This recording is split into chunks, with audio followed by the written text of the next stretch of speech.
by the members of Channel 2. We're watching Channel 2, Minnesota Original.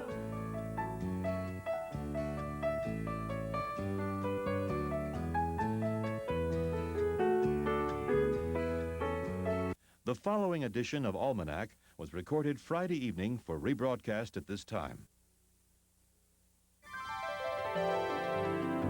Almanac is a production of KTCA TV for the stations of Minnesota Public Television.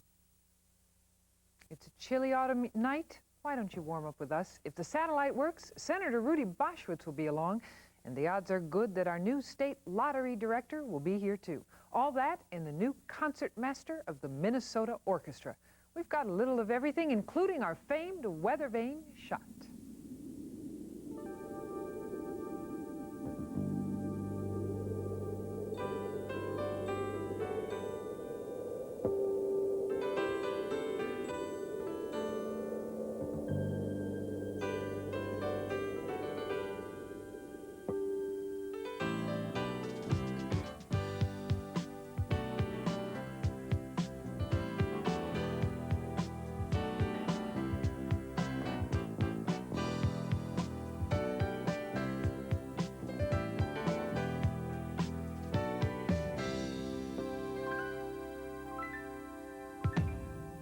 Funding for Almanac is provided in part by Larkin, Hoffman, Daly, and Lindgren, attorneys at law, serving clients from offices in Bloomington, Minneapolis, and Coon Rapids. Norstan Incorporated, a distributor for telecommunications equipment products, including IBM Rome. Browning Ferris Industries, providing environmentally sound solid waste solutions. Minnesota's credit unions, people helping people. Blue Cross and Blue Shield of Minnesota, providing more than 1 million Minnesotans with the care behind the card. And Gabbard's Furniture and Design Studio of Edina. There's no place like home, and there's no place like Gabbard's. Arts reporting on Almanac is presented through a grant from Super America and its 95 employee-operated stores throughout Minnesota.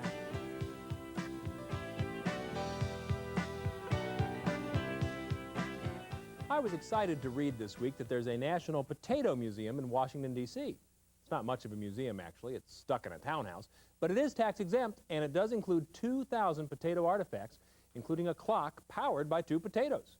Personally, I'm waiting for the wristwatch that works on a large order of fries. You know, I have a certain fondness in my heart for the potato, and it all stems from my days right after college when I lived in Boise, Idaho. You've heard of Idaho potatoes. Everyone has heard of Idaho potatoes. And as a result, Idaho license plates carry the motto, famous potatoes, which seems like a pretty stupid thing to put on a license plate, or at least it did to me. I mean, live free or die, it's not. But then again, it's not Oklahoma is okay either. Now, the subliminal effect of seeing famous potatoes 600 times a day for a year made me very fond of potatoes. Perhaps too fond. One day I went into a Boise floral shop to order roses for my distant girlfriend. But my eye and my fancy were captured by a dozen potatoes, each of which was large enough to feed an entire family of 4, wrapped in gold foil and boxed for shipping. So much for the roses. I sent my sweetie the spuds, which unfortunately froze in transit, and that pretty much ended that relationship. You know, some guys will do anything to get out of the Soviet Union. Kolya Vasin arrived in the United States wearing a pair of blue suede shoes after receiving an exit visa issued for the sole purpose of visiting, no, not the Potato Museum, Graceland. Comrade Vasin, described as a Soviet rock impresario, says he spends his time sitting in a very small room listening to rock and roll with friends and drinking vodka, which sounds amazingly like a description of my college career.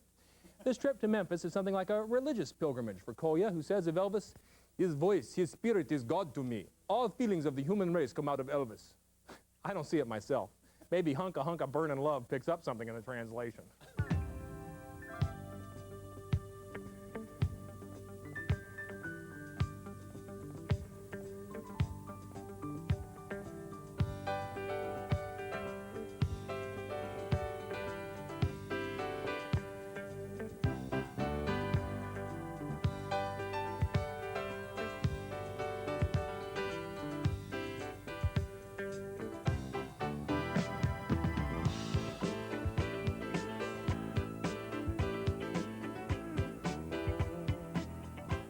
Well, of course, the earthquake dominated the news, but there were some local headlines this week. On Monday, 18-year-old David Brom was sentenced to 3 consecutive life sentences and 1 concurrent life term in the murder of his Rochester family. He'll be eligible for parole in 52 years. Also Monday, the Governor's Drug Commission released its plan to fight drug abuse, and we'll talk more about that later. One of Tuesday's stories was a state survey that found more than a third of Minnesota's homes have potentially unsafe radon gas levels. Today, U of M President Nils Husselmo officially was inaugurated head of the school, and in the speech that followed, Husselmo came up with a new label for the program to refocus the universities, calling it now Access to Excellence. Well, where will the new state lottery department be located? Well, your bet's as good as anyone else's right now. 7 cities around the state are in the running to be the lottery capital of Minnesota, and the site selection is one of the first decisions to be made by the new state lottery director, George Anderson. And we thought we'd get him on the program before he made his choice, and at least 6 cities got mad at him. Thanks for being here, Mr. Anderson. Thank you. Do you even know the state well enough to pick one of 7 cities? Well, I'm certainly not lacking in information. We've been studying it. I have some Minnesotans on staff, and we'll be taking our time going over it and seeing what's the best for the lottery. Your friend Tony Boza, who's the gaming commissioner, has said he thinks it has to be in the metro area close to the various interests, the state capital, and that seems logical. Can you farm out some satellite things to greater Minnesota, and is it likely it'll be in the metro? Well, in any event, wherever it's located, and no decision has been made, there will be field offices as of necessity so that the players can claim prizes and have general access to the lottery business. George Anderson, there's been so much discussion about the lottery in Minnesota this past year, and yet I'm not sure all of us understand exactly what kind of lottery we're going to have. Can you tell us? Sure. Typically, and certainly it's my plan to start out with an instant lottery, which is the rub-off game with the latex on the cover. It's a good product, easily produced and quickly producible. After that, we'll follow with the online games, which are the computer-generated games across the state. And we're now examining what type of games, certainly a lotto-type game. Whether any other games are initially introduced remains to be seen. Now, I was in a convenience store last night, and I was talking to the clerk, and I said, when the lottery tickets get to be sold, will there be a separate line, or will I have to wait with my loaf of bread in front of the guy that wants to buy $50 worth of tickets? And he didn't know. Can you answer that one? It depends. It's up to the retailer. There are some devices that can get the line away a little bit, but it does not take long to buy a lottery ticket, and it shouldn't cause any major inconvenience for anyone. By the way, how much does the retailer get to keep of the ticket price or the lottery price that's purchased? In most states, it's 5%, which I think is a very good margin. Some states a little more, and in a couple of states there are bonuses and Is that a decision you will make? Yes. Oh, all right. Is the lottery going to be a death blow to the Canterbury Downs racetrack in Minnesota? I think not. In Pennsylvania, we determined that we had a very good relationship with the tracks, and there was more than one. We, in fact, licensed them as a retailer and had an extremely good relationship.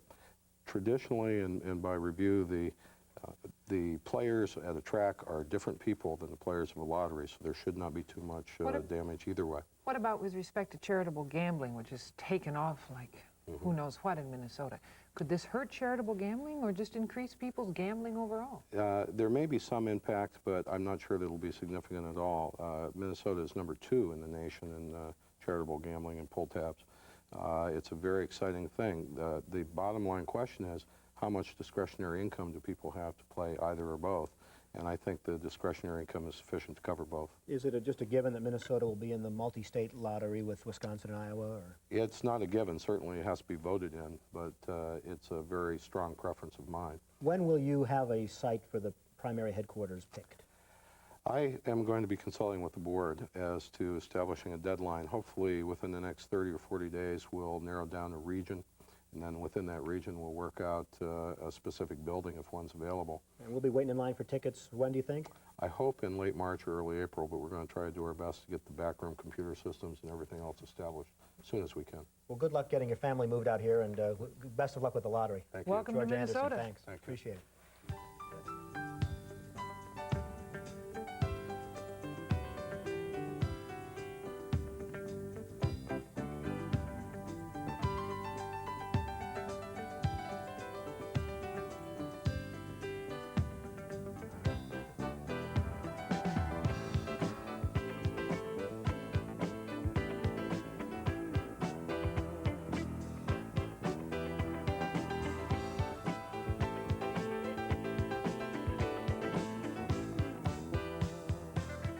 City council races in the Twin Cities are heating up, and this year there seems to be a little more fire than usual.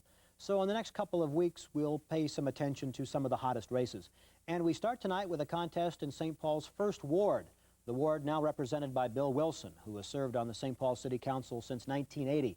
His challenger is a first-time candidate, Roy Garza. Garza won the primary, and the two have engaged in an intense, sometimes personal campaign. And thanks for bringing it to Almanac tonight, fellows. Appreciate it.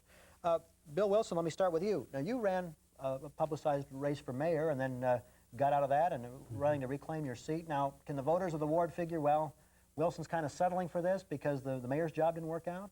How deep is the fire in the gut to continue representing the 1st Ward? Well, the fire still runs very deep. The fact is I couldn't raise the money to run for mayor, and I want to continue in public service. My heart is in it, my commitment is there, and I'm looking forward to being reelected. Roy Garza, this is one campaign that has been characterized as centered around the race issue. And in this instance, it's Hispanic American against African American. Do you agree with that characterization? Not at all. I think it's unfortunate that race has become an issue because the only race in this campaign is a race between Bill and I. And there's really no place for race in any campaign. Well, the issue of the South African trip and the fast, those issues have come up. And what's your complaint with those, first of all, Mr. Garza? Well, the issue concerning South Africa was in regards to the fact that I believe that Bill Wilson went to South Africa while ignoring the needs of our community. As I was door knocking, I kept on meeting people who had a need for the services of their elected official. And by Bill not being around, essentially they had no recourse to address their needs for food and rental assistance and other concerns that people have in our community. What's your response to that? My response is that we have a responsibility as elected officials to carry out our duties. One of my duties, quite like the duty of the mayor and Bob Long and Jim Scheibel, is to represent our sister cities. And so I have an obligation to represent our sister city. It's part of my responsibility. And being there for 13 days did not neglect the people of Ward 1. The city council does not feed people. Food shelves provide food for people, not the city council. So that service is already available. Rental assistance is not provided by the city council. Those programs are provided through the private foundations. So my absence did not in any way neglect this district, and I did take exception to that challenge. I'm thinking that the logical extension of the argument that one should not represent a sister city while in office is that my opponent, if he were elected, would not represent a sister city. And I think that's unfortunate. St. Paul has distinguished itself as a community that is caring, is compassionate. The first sister city in this country was formed by the city of St. Paul with Nagasaki, Japan, after World War II. And that sister city bond still exists. That is part of our caringness in this community. Bill, can I just get your response to the same question I asked Roy Garza, and that is, do you agree with him that this is a race strictly between Bill Wilson and Roy Garza, or do you think it has become a race that is centered around the issue of race? The issue, unfortunately, continues to come up. And I think it started with the whole question of my involvement with the Sister City program. And I would make no apologies for that. I think that's the right thing to do. It's the compassionate thing to do. It is the consistent thing to do. But correctly, race has no place in this election. The race is the race for city council. The color issue should have no bearing whatsoever. It should not be there, and I've asked consistently to be removed. Let's talk a little bit about some issues other than the race issue. Crime and drugs, that seems to be on a lot of people's mind. Can you give us the 30-second campaign stump speech, the Garza plan, reduce crime and drug traffic? First, let me say that crime and drugs are two critical issues in our community, and they're very, very important to my campaign. In terms of crime, I think crime in our community has increased by 10% over the past 2 to 3 years. And this is crime against people as opposed to crime against property. And I think we need a combination of foot patrols. Police officers should be walking through our neighborhood instead of just driving through. Secondly, we need more crime prevention groups. We need better street lighting and alley lighting. And those things have not happened in our community. And I think that's really the only way that we can attack the crime problem. It's incredible the things that are happening in our community with respect to crime. Mr. Wilson? The question is, has the city council fulfilled its obligation with respect to appropriating resources and dollars to combat crime? Yes, the city council has. We increased the number of narcotics agents. We increased the number of police officers on the street. We have a beat patrol working the general district, following the drug problem. The issue is, the problem has to do with drugs coming into our community, and we're combating those drugs. The president recently appropriated millions of dollars to combat the drug problem. And as those monies come down finally and are hooked into local resources, we can see better results. But to assume that a city council is going to be able to appropriate sufficient dollars to combat all the crime, I think is really asking too much of If local true, why do we property still have the tax. highest number of crack houses in our ward? We have 24 crack houses literally in Ward 1. So if all that is happening, why do we continue to have crack houses in our community? 23 crack houses have been taken down through effective legislation on Bill Wilson's part, who has worked with neighborhoods, district councils, block clubs to empower people to engage in this and developing partnerships between the community and the police. At one time, the police was on one side of the street, the community was on the other, and the drugs and the thugs went down the street. Now the community and the police are working together in partnership to combat those problems. That's effectiveness, that's leadership, and that's what's needed, and that's what's being provided. You're going to need to raise property taxes to pay for some more of the services you want to provide in this issue, for instance? I don't believe so at all. In fact, in terms of the crime, my crime proposal, I think it's a change in policy. You simply get police officers to get out of their cars and walk through the neighborhood instead of just driving through. So that just requires a change in policy. I don't think it requires any additional money. Roy Garza, did you vote for Bill Wilson in the past? Were you a supporter of his? In fact, Bill and I have worked on some issues over the past few years, so I know him well. So if Bill Wilson had not chosen to run for mayor, but had indeed just said, I'm going to run for city council again, would you still have challenged him? I don't believe so. However, we got to keep in mind that Bill, every 2 years, he's run for higher office. 2 years ago, he took off to run for the state legislature. And then in 1986, as Eric pointed out earlier, he took off to run for mayor. It's only when those ambitions don't go anywhere that it comes back to the city council. Being on the city council is not an 8-to-5 job. It's a way of living. Your whole heart has got to be there, and I think that's what we need in our community. Was that a fair rap? No, I don't think it is. What I did, I examined running for the state legislature and decided not to. After examining not to run, I was reelected by 84% of the people voted for him in my district, saying you've done a good job, Bill Wilson, we want you here. When I looked to run for the mayor, I certainly can represent the Ward 1 in the city of St. Paul better as mayor than as city council person. That's a given. But the fact is I couldn't raise the money. Now the fact is Mr. Garza has stepped down from his job as United Way to run for city office. I have no problem. That's not a measure of his lack of commitment to United Way. That's a matter of him deciding to allocate his time in that direction. So I think the rap is not a fair rap. If I were looking to go into the private sector, maybe, but this is public service. Our time has expired for this segment, but good luck to both of you, and I hope the viewers in Ward 1 in St. Paul got a little look at both of you. Appreciate you being here. Thanks. Thank you. Thanks. Thank you.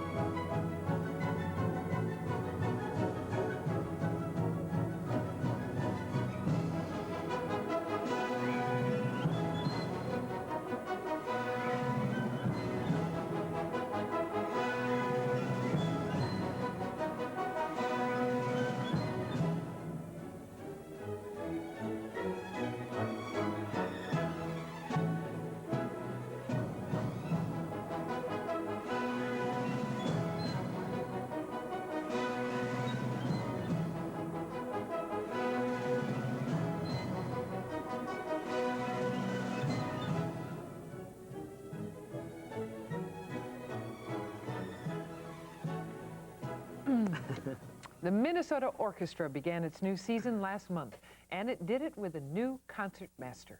The new number 2 person in the orchestra is Georgia Flizanis, who worked with conductor Edo Devart when he was in San Francisco. Flizanis will divide her time this year between the Twin Cities and the coast. Welcome. Thank you for joining us. Great to be here. What is a concertmaster?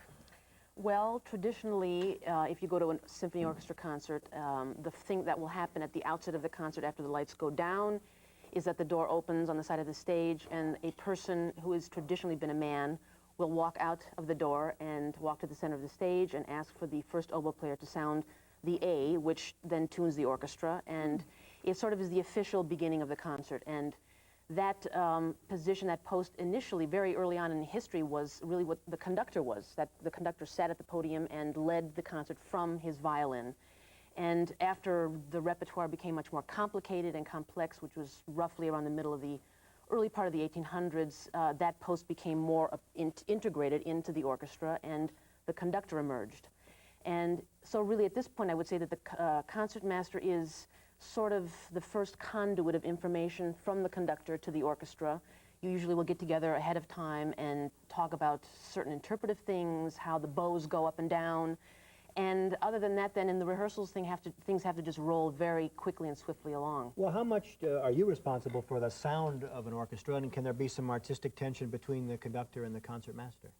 There can, but ultimately the hope is that that relationship is very secure and harmonious, and it differs obviously from orchestra to orchestra, but the main emphasis there is that you work collaboratively. And as far as the sound and the effect of the sound that one can have on the orchestra, it can be fairly significant. I think the way you choose to get the orchestra going, get the strings going, and the way they use the bow has a lot to do with it. Either you're someone who uses a sort of conservative amount of bow, or you're someone who uses a tremendous amount of the bow. Now, what's the difference in the sound if I'm going and somebody goes like this or somebody goes like this? What's the difference in the sound? Well, you look a lot more active when you do that latter gesture, and of course that's part of what generates physical kinetic energy on stage, which is something that is a fascinating subject. I don't often know what happens, but we're all highly sensitive human beings on that stage and trained to be receptive. I have to ask this. Is the concertmaster always a violinist? And if so, is that just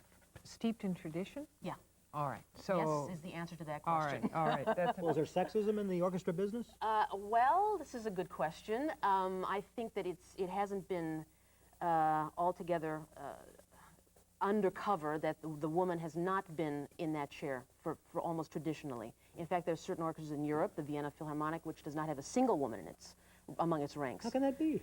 Well, that's just their tradition, and tradition is much heavier and important to them than anything concerning social change and equality. And it's very, for some of us, very irate to still see that happening. Certainly when I joined the Chicago Symphony as a 23-year-old, I was one of maybe 10 or 11 women in the orchestra. And now you can look at the San Francisco Symphony, where I recently came from, St. Louis Symphony, and there can be upwards of 40, 50 women, which is almost half of the complement of the orchestra. So quite a change. Now, when you're not playing classical music or listening to it, do you listen to something else, Paul Simon or Motley Crue or something? I mean, or Sure. I would. What would you be listening to in a popular tune that we might know? Or a group or a band? A group? Well, I'm very interested in jazz, and I'm a fan of Stefan Grappelli's, and I enjoy... Another violinist who's a wonderfully skilled craftsman, but also has that extra little uninhibitedness that has to come from being able to improvise and really get into a whole different sort of expression, self-expression. You had worked with Edo de Waart in San Francisco. So you knew what you were getting into when he invited you to come to the Minnesota Orchestra. But could you describe the chemistry that you think is necessary between a concertmaster and a conductor for them to really have a successful orchestra operating? Well, I think what you're really asking is what is the composition? And the composition is basically we're all musicians on that stage. The role of the conductor is significant and tremendous in that he is really responsible for putting all of these very talented and tremendously gifted and skilled components into one purpose in the concert. And I think that basically I have always felt, and I think Edo recognized in me, a certain sympathetic energy and empathy toward making music. And really basically if we were two instrumentalists, I could see that we would have a great time going out and doing concerts together as a pianist and a violinist, or as in a string quartet. It's really having the same general rapport with the music, and that has to do with style, it has to do with being alive when you're on stage. You're going to do a solo concert with the orchestra in January, correct? Yes. Regardless of that, how many hours a day do you practice? Well, varying on the schedule. If the orchestra has 2 concerts in a day where you have to be at peak, energy and alertness, it's best not to overdo it, because physically it's a very demanding skill. I would say, to answer your question, maybe 2 to 3 hours as an average. That's how you get to Orchestra Hall. Practice. Practice. Georgia Flizanis, thank you for joining us. Welcome to Minnesota. Yeah, terrific. Pleasure. Thanks. Thank you.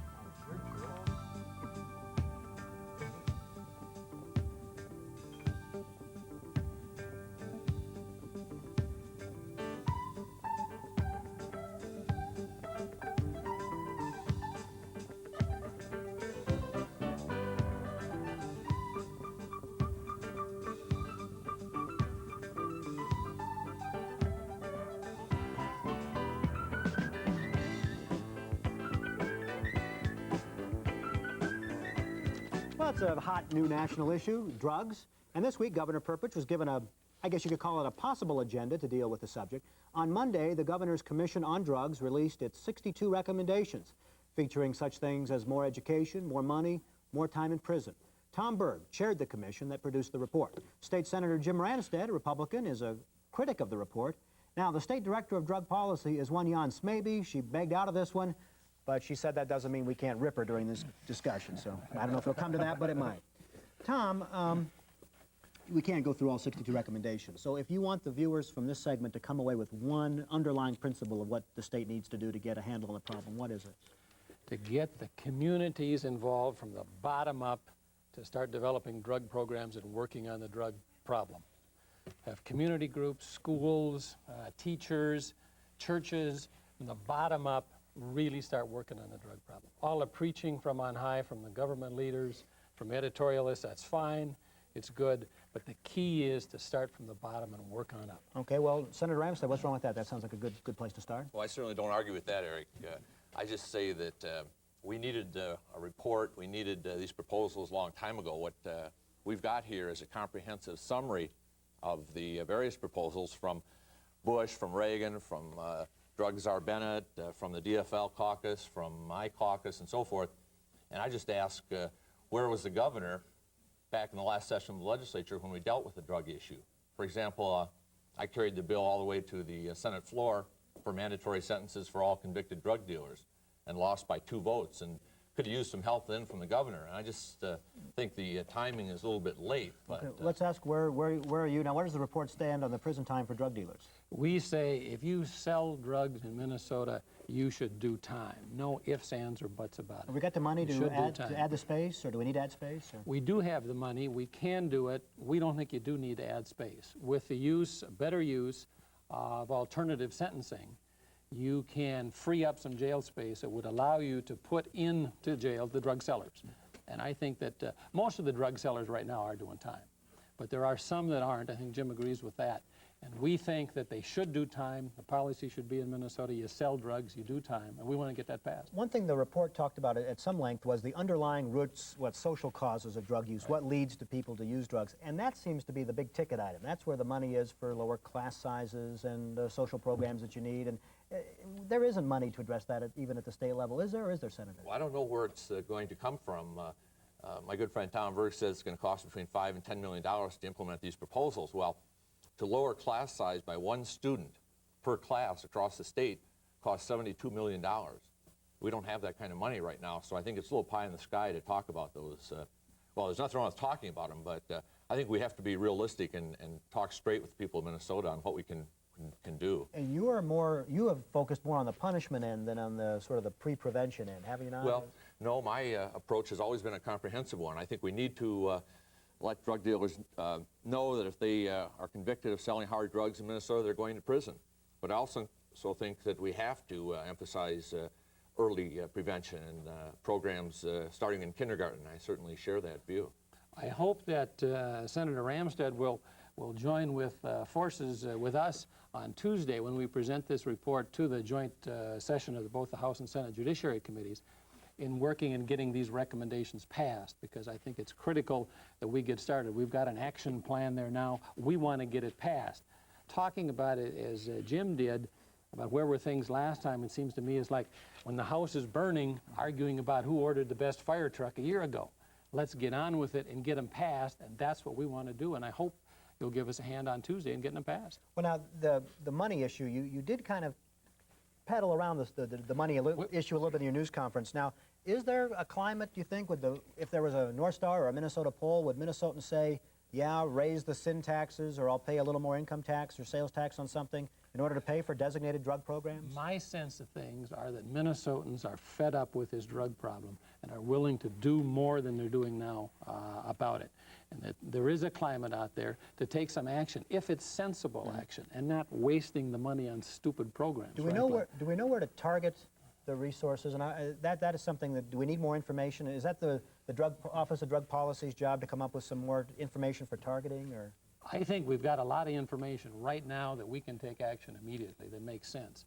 We say in our report, the best long-range solution is education and prevention programs, again, from the bottom on up. But there's very specific things that we can do now, and the number was $4 to $5 million of new state money per year to implement these recommendations. It wasn't the $10 million you're talking about. And I think we do know enough to target, but there's obviously a lot more to learn, and you just have to keep studying and keep working on this, I'm sure, for 10, 15 years. If there are 32 crack houses, I think, what, 23 crack houses in the first ward in St. Paul, I think the fellows were talking about in the earlier discussion, couldn't you just put a police officer in front of every crack house, or is that just way too simplistic? I mean... Well, it's certainly not realistic. You know, they're doing that in L.A. now, in one of the worst sections of Watts. They're blocking off, that's right, roping off the whole area. But there's no question we need more law enforcement. You know, the bottom line, as Drug Czar Bennett has said, is that you know, we don't have the dollars for the ultimate prevention programs and education programs. We'll hopefully continue providing more money to the DARE program and these other programs. But the bottom line, as Drug Czar Bennett said again today, is that we've got to start locking up convicted drug dealers in Minnesota. That isn't the bottom line, Eric. And the bottom line is not that you have to just throw money at this problem. The bottom line is to get school teachers, get community groups, get churches, get parents to start dealing with a better way. We're not going to tolerate, we're going to set standards that says you can't use drugs. A lot of that doesn't have to cost money. You know, if I ever wanted to run for the U.S. Senate, I would say, boy, a good way to launch a campaign would be to chair a commission and author a very fancy-looking report and print 15,000 copies and get it all over the state. Now, you plan, I think, later this month, you've been endorsed by the Teamsters already. I think you plan to run for the U.S. Senate. I mean, is there some skepticism here that we can think this is the launching pad for the Berg for Senate campaign? I am certainly most interested in the Senate race, and we'll be announcing my plans at the end of the month. But we started this, Eric, last January, long before when we all thought Fritz Mondale was going to be our candidate. And it's a bipartisan committee, Al Quie, Justice Amdahl, a variety of people. And I think I hope and believe that the report speaks for itself. The quality of the report and the recommendations, I think, Tom, just don't back down from your position on mandatory sentences for drug dealers, because that is part of the equation, whether you say so or not. Well, you're a good politician. Would you like to be in Berg's shoes launching your campaign with this kind of a report? Well, it's a good launching pad for anybody running for any office, certainly the forum and so forth, but I certainly would never question Tom Berg's motivation for doing this. I know he's committed to the issue. You know, this should be a bipartisan matter, the drug problem. Amen. I mean, there's no room for partisan politics in here. There really isn't. We've got to fight this together. We've got to fight it in a comprehensive way, and I'm glad the governor's finally discovered the drug problem and is part of the action. Well, the reporter in me tells me that you guys may be bipartisan, but there'll be a way to inject some partisan politics into this as we go along. Thanks. Good discussion. Appreciate it. Thanks. Very good.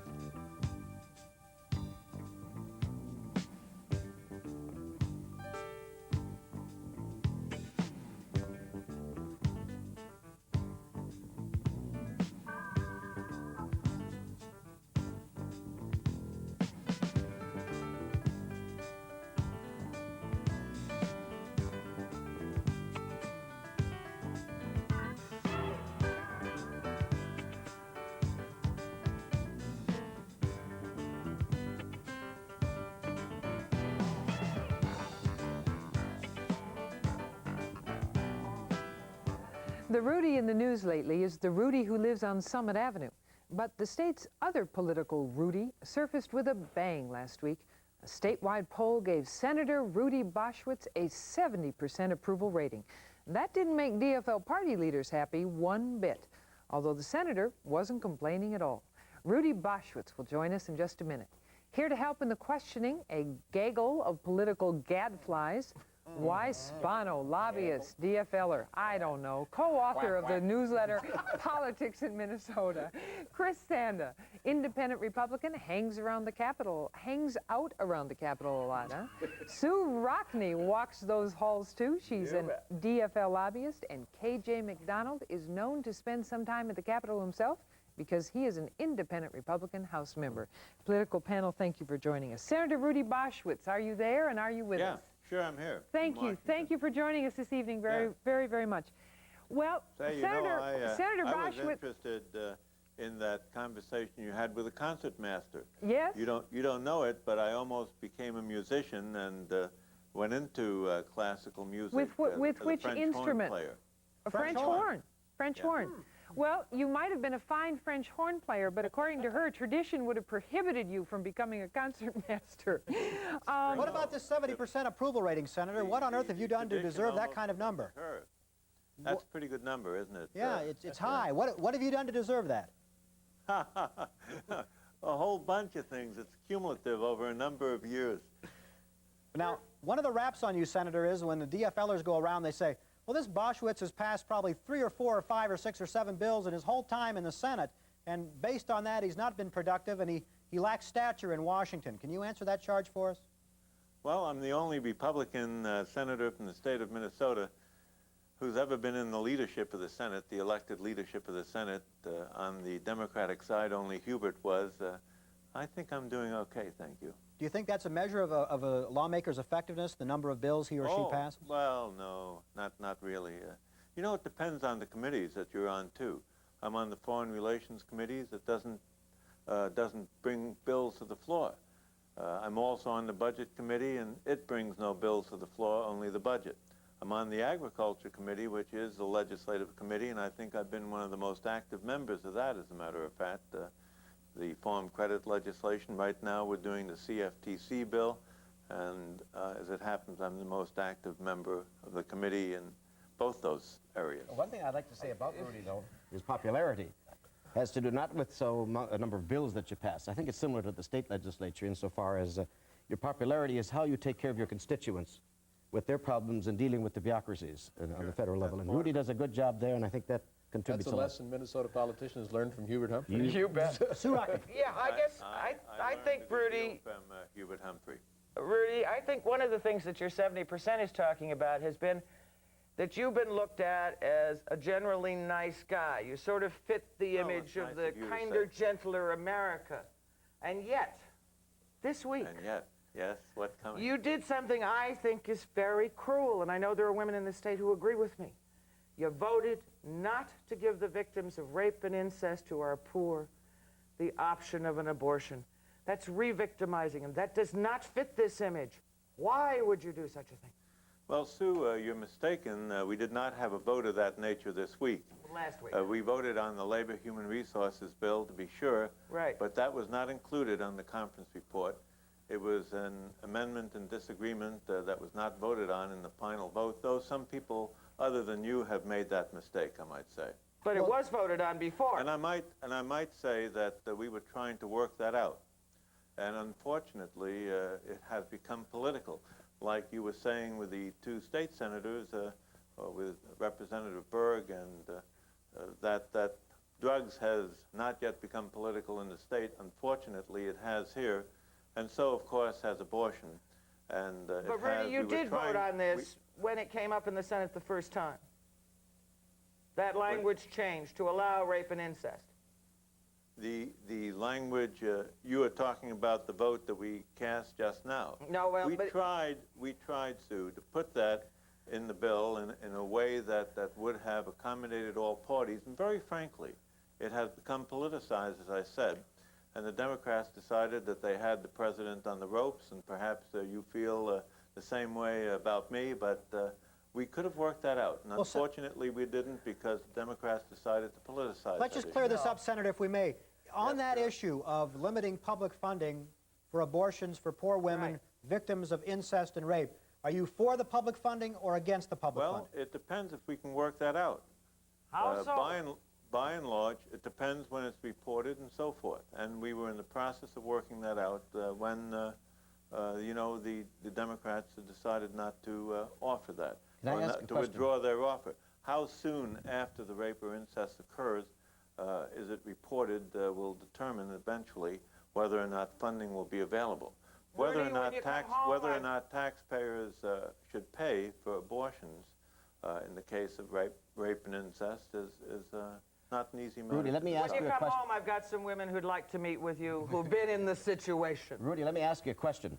Yes. If the language was such that it would require early reporting to make sure that people who wouldn't be fraudulently claiming rape would be able to finance, would that make a difference in your vote? I suspect it would. Would you say that again, please? If there was language there that would make sure that there had to be early reporting so that Yes, there that could be would- no fraudulent claims of rape just to get coverage. Yes, Would that you would support make a that kind of difference in language? my- What that would possible make a difference would in my the vote, time yes. of reporting make? I didn't hear his answer. He said it That would make a make a difference in my vote, yes. Good, in I answer would to your support you in that. Are you going to expect an incest victim to report right away when you're 13, 14 years old? The reporting of incest would have to be reported as well, yes. How about the flag issue, Senator? Are we Yeah. heading toward a flag burning law or a flag burning Well, amendment? we have headed towards a flag burning law. Regretfully, the amendment did not move forward. The amendment lost 51 to 48, and you need 67 in order to have an amendment.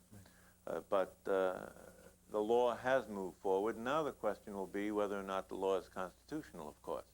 And it was my feeling that we should have an amendment in the wings that in the event this law, which will surely be tested, if it is found unconstitutional, then we should be ready with an amendment. What about the issue of catastrophic health care, which some have been saying really is not the appropriate name for the legislation you have been struggling with in the Senate? Senator, where do things... Why is it not the appropriate name? Well, because they're saying that it doesn't necessarily cover catastrophic health. Oh, yes, it does. I mean, it doesn't cover every element of it. Right, but, right. But regardless, where do things stand right now, Senator, in your opinion, with respect to that piece of legislation? Well, we voted here in the Senate, and the catastrophic bill is such that spousal impoverishment will not occur, so that one spouse does not have to be impoverished, for instance, in the final sickness of the other spouse, so that most of the catastrophic illnesses that commonly occur will be covered by the bill that we passed. We took off a lot of the coverage, the bells and whistles, because there was so much objection to the premium, and so we had to cut some of the coverage, but some of the basic coverage was left, and it's not a bad bill at all. Now, you and Senator Durenberger were not in agreement in your That's votes. Right. Did you talk to one another prior to that? Sure. Do you see that the two of you may come to closer terms of agreement in the weeks and months ahead? Well, this bill has been pretty well passed now, so that it, I'm not sure that it's going to need further debate by us, because we'll see whether or not it doesn't move forward as the Senate has passed it. Senator, on another I'm not sure that we are going to consider it again in the Senate in the near future. It's in conference now. It will come back in some form. Well, when it comes back, who is that who made the Sue. Who? I did. Well, Sue, as you know, if it comes back in conference, it's no longer amendable. Right. It's no longer, in effect, subject to much debate in reality, and so that it's not going, we will either vote for or against the conference report, and I would imagine that Dave will vote for it, as will I. Chris Sanda. Senator Boswich, I was wanting to How ask... are you, Chris? Just fine, thank you. I was wanting to ask you a question... I have to smile when I think of Chris, because she's full of pep, full of energy. No filibuster here, Enjoys life. Senator. I'm also getting older. Well, so are we all. Yeah, I guess so. I wanted to ask you a question having to do with money. There was an editorial in the one of the well-known metropolitan papers talking about your endowed chair for the United States Senate. That's question one. Part B of that, Senator, is how are the skinny cats doing? Well, that's very interesting that you should bring up the skinny cats, because I always have the largest number of people participate in the political process than almost any politician in the country, because we have the Skinny Cat Club, and the rules of the Skinny Cat Club are that you cannot give more than $99. And we want small contributors, because we want talkers, we want advocates, and we're collecting a lot of money in that way. And most of all, because of the skinny cats and because of the broad number of people that give in our campaign, our average contribution is normally quite a bit lower than, if you pardon me for saying so, the Democrats. Well, Senator, your PAC contribution list is quite impressive, and I think the gist of the editorial was that perhaps you should spend less time fundraising and more time. I think they wanted you to donate the money to some worthy cause or something, but are you spending too much of your time raising money, do you think? You know, Eric, last time 16% of my money came from PACs. If you look at the Democratic congressmen in our state, you'll find that 80% of their money comes from PACs. I certainly object to that. I think it's an abuse, and I think that perhaps some undue influence can be implied from that. I do not spend too much money, too much time raising money. I do it rather efficiently. We do a lot of it through the mail, which doesn't take much time. Do a lot of it by telephone, and so we do it quite efficiently, and we involve a lot of people in the political process, and I'm proud of that. You know, can I just ask one quick question? Well, excuse me. Are you going to stop raising money, though? Is there going to come a point, Senator Boschwitz, when you say, I have $6 million, or I have $8 or $10 million, enough is enough? But I don't. I don't have nearly that amount of money. I see that people talk about the fact that I'm $6 or $10 million. That they like to speculate, and most of the people who complain, very frankly, would rather have the money themselves. How much do you have, Senator?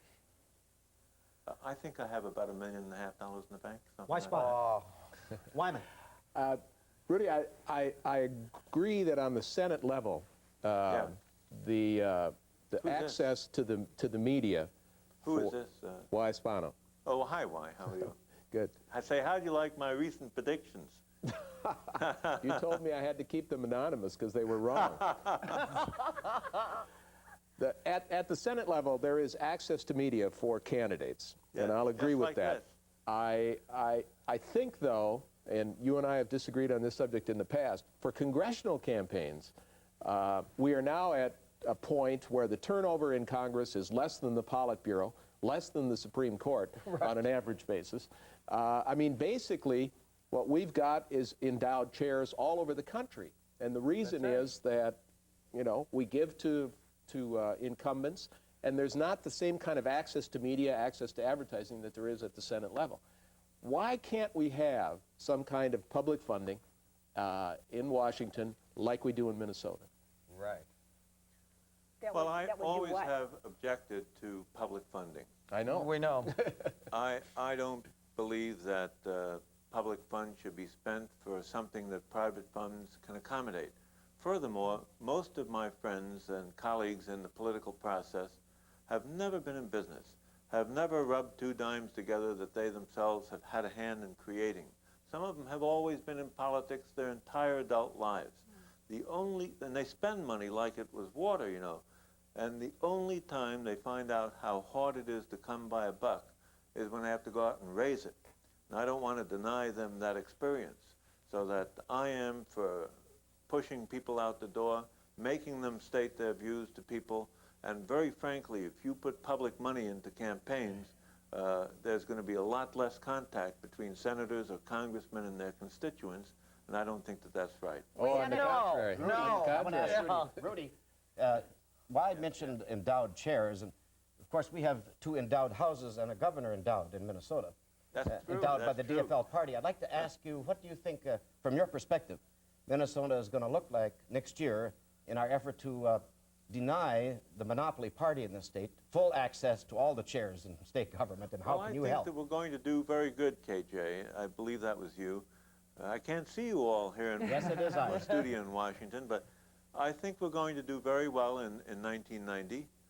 We have, I tell you with some pride, always done quite well when I've been at the head of the ticket. I'm going to organize the state well. I'm going to get a lot of people involved. I always have done that. And we're going to put the party together in a way that turns out our vote. And we're going to win some seats, and we're going to win the governorship. Senator Boschwitz, I'm going to ask you a final question, and then I'm going to ask the very same question of the panel members. Yes. You have some current and potential candidates lined up against you. Let me read off the names: Paul Wellstone, Representative Todd Otis, possibly Tom Berg, Michael Hatch may be in there, and finally Jim Nichols. Do you have a preference as to which one of those runs against you? All of the above. I really don't. I don't know all of those people. Haven't met one. I know that the Berg was on just before, and I was trying to think if I had met him. I may have. If it was casually. So I really don't know them all. I know Nichols the best, and he certainly would provide quite a contrast. All right.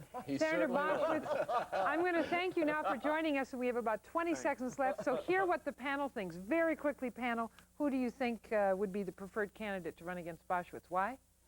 Well, I think Jim Nichols would probably provide the most fireworks. All right. I think he'll last the shortest length of time in the race, but it's hard to tell. DFLers are going to have fun picking that Jim candidate. Nichols, huh? All right. No. KJ? KJ Paul McDonald. Wellstone would provide plenty of fire, and Rudy can put out the fire. Don't worry about that. All right. Chris Sanda? Tom Berg would draw Republican votes because he's so well respected on both sides of the aisle. We got one very serious answer. Senator Rudy Boschwitz, thank you. Weiss Spano, Sue Rockney, KJ McDonald, Chris Sanda, thank you all. Good discussion.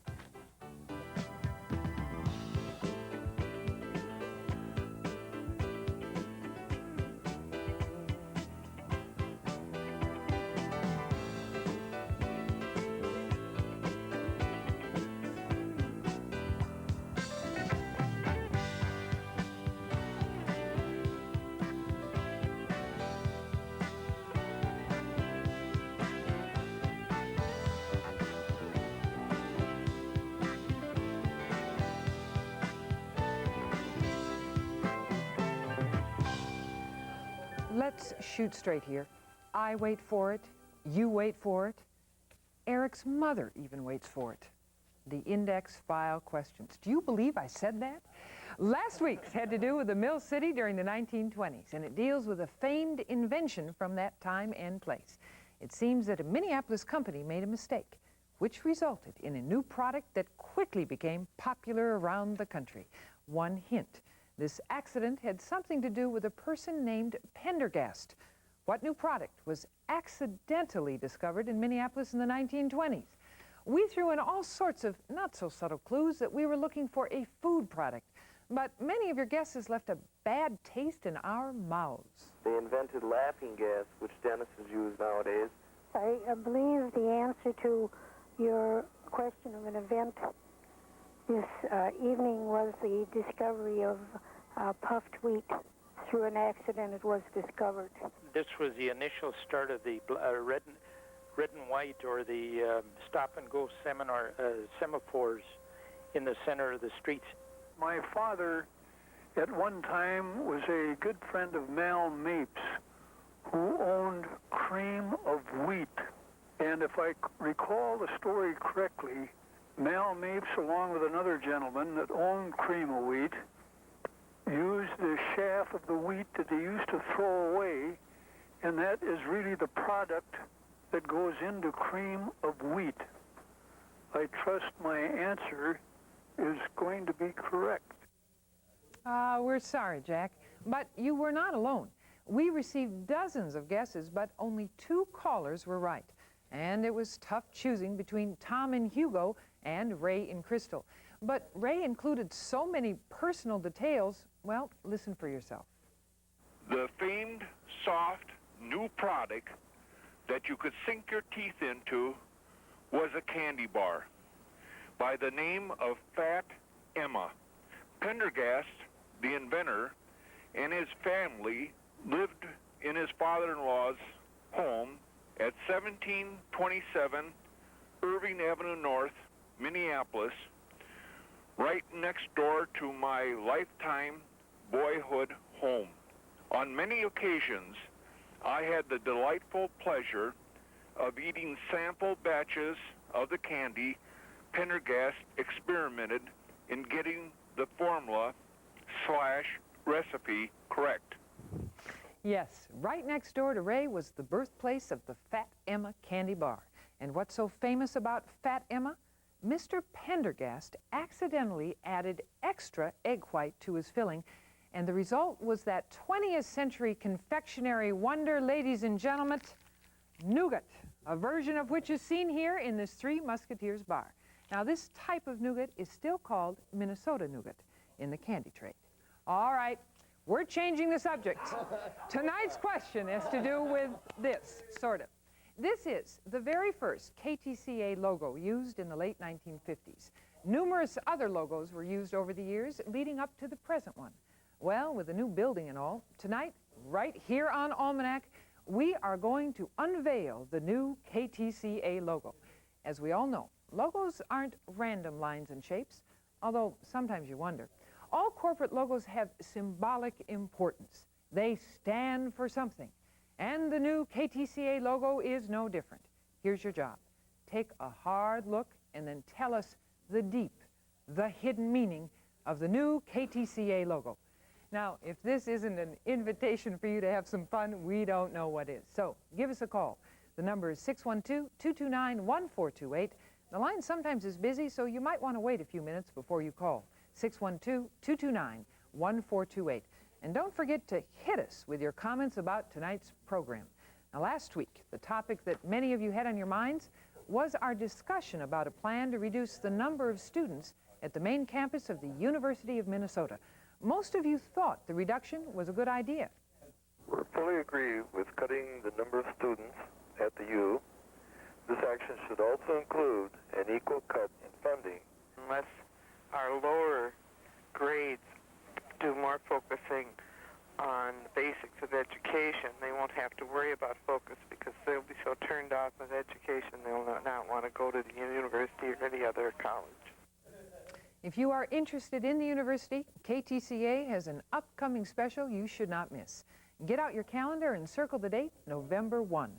That night at 8 o'clock, Channel 2 will air U of M, an uneasy mission, talks maybe, examining the past and future of higher education in our state.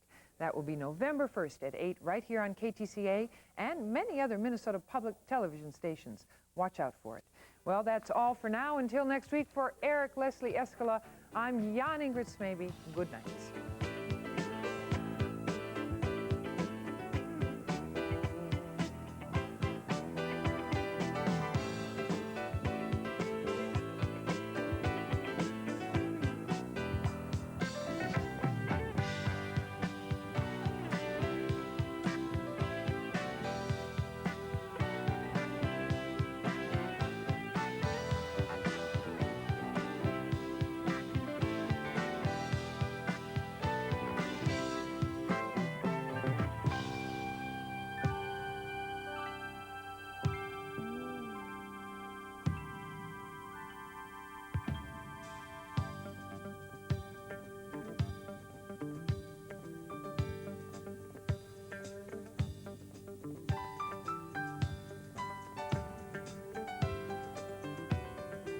Funding for Almanac is provided in part by Larkin, Hoffman, Daly, and Lindgren, attorneys at law, serving clients from offices in Bloomington, Minneapolis, and Coon Rapids. Norstan Incorporated, a distributor for telecommunications equipment products, including IBM Roland. Browning Ferris Industries, providing environmentally sound, solid waste solutions. Minnesota's credit unions, people helping people. Blue Cross and Blue Shield of Minnesota, providing more than 1 million Minnesotans with the care behind the card. And Gabbard's Furniture and Design Studio of Edina. There's no place like home, and there's no place like Gabbard's. Arts Reporting in Almanac is presented through a grant from Super America and its 95 employee-operated stores throughout Minnesota. Almanac is a production of KTCA TV for the stations of Minnesota Public Television. This is the heart of the Peruvian jungle. Chances are your travel agent won't send you here, but we will. Iquitos, next time on Travels. An all-new series, Monday nights at 7 here on Channel 2. When you look at a work of art, do you just see stone, paint and canvas, plaster? Or do you see love, desire, or fear? What did it feel like to live during a golden age in our history? The High Renaissance on Art of the Western World. Monday night at 9 here on Channel 2. Sunday's broadcast schedule is brought to you in part by Rotland Homes and Rotland Townhomes, innovators in design and lasting value, a builder for life in the Twin Cities. The Bank of Maple Plain, serving Maple Plain and the surrounding communities since 1905, the family bank that makes the difference. Lakewood Cemetery, serving the Twin Cities for more than 100 years, celebrating life. And by the members of Channel 2. Next on Nova, World War II was a technological chess match. No part of that race was more important than the struggle to perfect radar. What was the secret to victory, and how did it profoundly affect the future of American science? How do our lives still reverberate with these echoes of war? That's next time on Nova. Tuesday night at 7 here on Channel 2. San Francisco, 1906. The beds were flying around the room like a kite. We grabbed each other and said, "This is the end of the world." The front of that building just collapsed. It just opened up and down it went. The Great San Francisco Earthquake. Next time on The American Experience.